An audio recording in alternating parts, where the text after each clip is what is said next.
I don't think you need to have a background in space. It certainly helps, I think, to understand the parts of the value chain.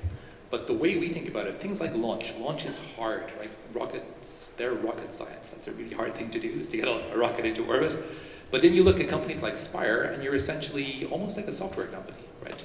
It's become so incredibly cheap for entrepreneurs like Peter and Theresa to build value with techniques that are well understood from the software domain, where a lot of the value that an enterprise is paying for, your customers, are interested in the insight and the sort of data that you're generating from your constellation. They don't really care how you guys generate that data. If you had an army of very well-trained monkeys with cameras and sensors, they would also buy that data, right? But they really do value the insight that you bring, and that is a very scalable, very reproducible, software-like business. And I think investors can get their heads around that.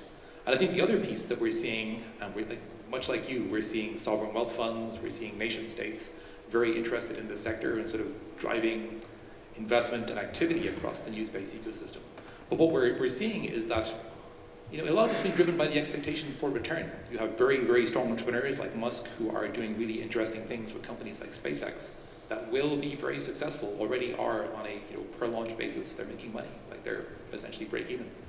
So you look at forecasts from some of the big investment banks, whether it's Barclays or Merrill Lynch and some of these guys, they do believe this industry will be worth somewhere between $1 trillion and $3 trillion in 20 years' time.